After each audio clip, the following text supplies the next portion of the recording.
आज भगवान सोमनाथ की का हमने अभिषेक किया। ये सोमनाथ की उत्पत्ति कैसे हुई है हम बताना चाहते आपको।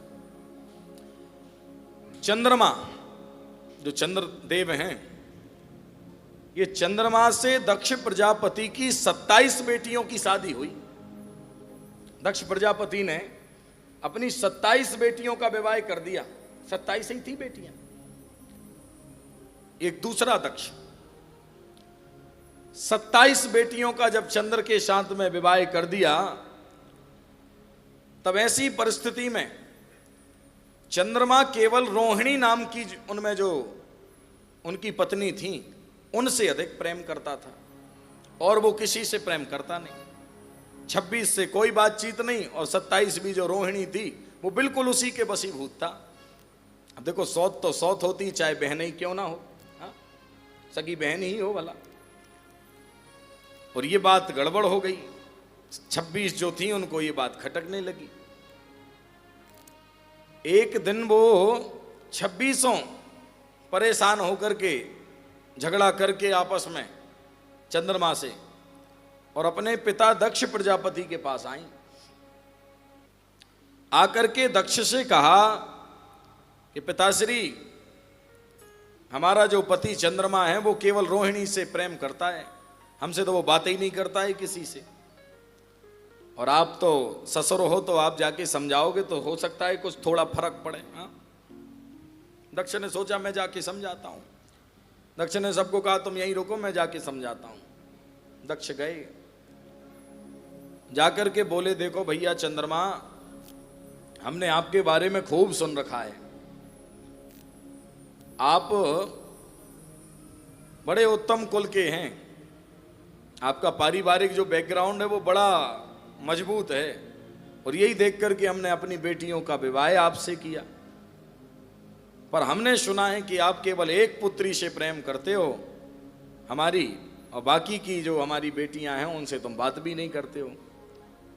भाई, हमारी जो 27 बेटियां हैं हमने आपके ही अधीन की हैं, तो आपको तो सबसे एक समान प्रेम करना चाहिए। चंद्रमा बोला ठीक है, आपकी बात पे हमने विचार कर लिया, अभी हम क्षमा चाहते हैं, अब आगे से हम गलती नहीं करेंगे। दक्ष को लगा कि हो सकता है अब आगे गड़बड़ी नहीं होगी, सो दक्ष लौट के आ गया। 26 बेटियां और जो थीं वो भी चली गईं, रहने लगे। कुछ दिन तो ठीक रहा, पर कुछ दिन के बाद फिर जैसा का तैसा। अच्छा, स्वभाव जो है मनुष्य का वो कभी बदल नहीं सकता है, ये ध्यान रखना। जिसका जो स्वभाव है, एक बार जिसका जो स्वभाव बन गया है वो कभी जीवन में नहीं बदला जा सकता है। बाकी दुनिया की हर वस्तु को बदला जा सकता है। हम तो कह रहे हैं आजकल तो किडनी, लीवर, हर चीज का ट्रांसप्लांट हो सकता है, और किसी के स्वभाव का ट्रांसप्लांट नहीं किया जा सकता है।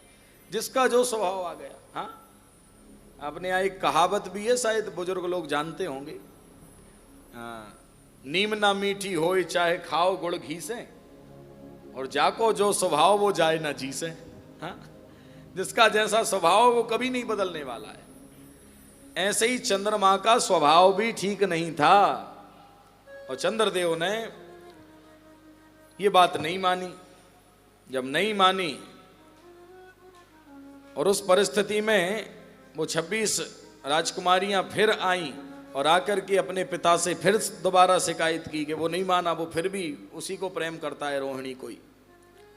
अब हम नहीं जाएंगे उसके यहाँ पर। दक्ष ने सोचा कि इन बच्चियों का जीवन बर्बाद हो जाएगा। फिर जाकर के दक्ष ने समझाया दूसरी बार। जब दूसरी बार भी नहीं माना, तब तीसरी बार जाकर के दक्ष ने श्राप दे दिया। हे चंद्रमा, तुमको खूब हमने समझाया, और हमारे बार बार समझाने पर भी तुम नहीं समझ रहे हो। जाओ, हम तुम्हें श्राप देते हैं कि आज से तुम क्षय रोग से ग्रसित हो जाओगे। कुष्ठ रोग जैसा क्षय रोग, हाँ, उससे ग्रसित हो जाओ। अब जब श्राप दे दिया, तो श्राप पाने के बाद अब बड़ा पश्चाताप होने लगा कि पहले ही बात मान ली होती तो इतना बड़ा श्राप नहीं मिलता। और क्षय होने का जब श्राप दिया, तो चंद्रमा खूब देवताओं के पास गया, इंद्र के पास में गया, बड़े बड़े देवों के पास गया, पर किसी देव ने नहीं मानी ये बात, किसी ने नहीं सुनी।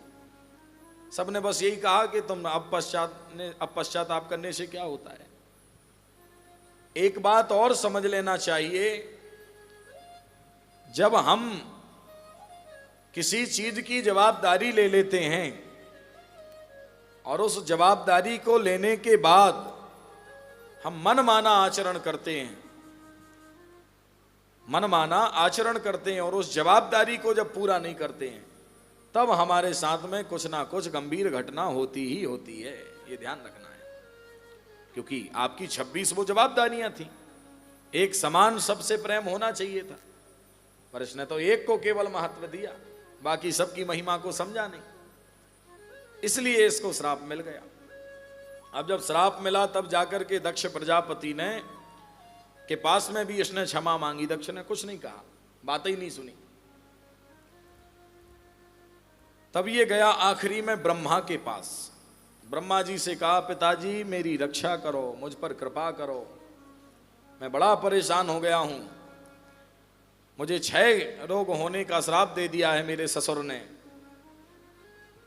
ब्रह्मा जी बोले, तेरी गलती के कारण तेरे साथ ऐसा हुआ, अब हम नहीं बचा सकते। चरणों में गिर गया, रोने लगा, आप हम पे कृपा करो, आप ऐसे मत ठुकराओ हमें।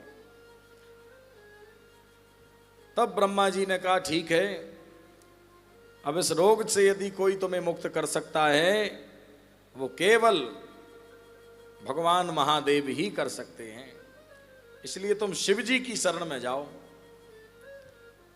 और शिव जी की शरण में जाकर के 10 करोड़ महामृत्युंजय मंत्र का जाप करो।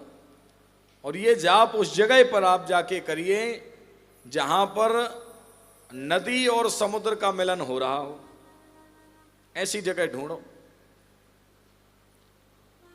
नजदीक में चंद्रमा ने देखा कि सोमनाथ, जहां गुजरात में अभी वर्तमान में सोमनाथ है, वो जगह दिखाई पड़ी।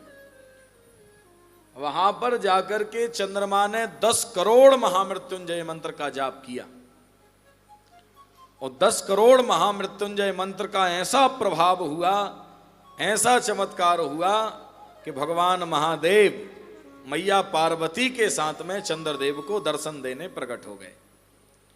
जब प्रकट हो गए तो इसने प्रणाम किया साष्टांग लेट करके। भगवान शंकर ने कहा, चंद्र हम तुम्हारी दशा कष्ट जानते हैं, हम तुमको आशीर्वाद देते हैं, तुम रोग मुक्त तो नहीं हो तुम्हें कर सकते क्योंकि तुमने गलती की है, पर हम तुम्हें ऐसा आशीर्वाद देते हैं कि इस रोग का कुछ हिस्सा तुम्हारे जीवन काल में रहेगा, बाकी इसका जो प्रभाव है वो क्षणित क्षणित क्षणित कम होते होते और इसका सारा प्रभाव नष्ट हो जाएगा। कुछ क्षण इसमें प्रभाव केवल दिखेगा और वो प्रभाव क्या रहेगा? वो प्रभाव और कुछ नहीं, चंद्रमा 2 पक्ष में, जो कृष्ण पक्ष है, उस कृष्ण पक्ष में चंद्रमा की जो कलाएं हैं वो दिन प्रतिदिन घटेंगी, और जो शुक्ल पक्ष आएगा तब चंद्रमा की कलाएं जो हैं वो नित्य प्रति बढ़ेंगी।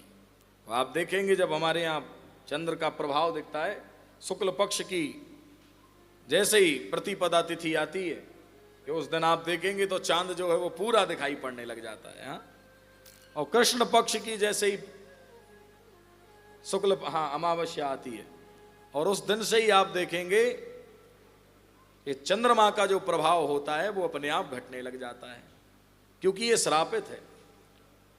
अब शंकर जी ने तो आशीर्वाद दे दिया कि तुम्हारा रोग जो 6 रोग है इससे ग्रसित हो तुम, ये तो नष्ट हो जाएगा, इसका कुछ प्रभाव दिखेगा। और हम तुमको ये और आशीर्वाद देते, पार्वती मैया ने जाते जाते कहा कि आप अमर रहेंगे, हम आपको अमरता का वरदान देते हैं। तो अमरता का वरदान पार्वती जी ने दिया और शंकर जी ने जो वरदान दिया है वो वरदान इसके रोग नष्ट का है। अब चंद्रमा ने ऐसी परिस्थिति में प्रसन्न होकर के कहा कि आपने मेरा इतना बड़ा कष्ट मिटाया है, हम आपसे प्रार्थना करना चाहते हैं कि आप कृपा पूर्वक, ये स्थान है बड़ा ही पवित्र है, बड़ा ही श्रेष्ठ है, हम चाहते हैं कि एक रूप में आप यहाँ पर भी विराजमान हो जाएं। भगवान शिव ने ध्यान करके देखा कि ये तो तप की युक्त भूमि है, और ऐसी परिस्थिति में यहां जो महामृत्युंजय मंत्र का जाप करेगा उसको करोड़ों गुना फल यहां पर प्राप्त होगा। ये विचार करके भगवान शिव ने उसी जगह पर स्थान बना लिया और कैलाश को छोड़ करके आए, और कुछ दिन के लिए सोमनाथ में आकर के भगवान महादेव ने निवास किया। तब से वहां पर साक्षात सोमनाथ महादेव की स्थापना हो गई है।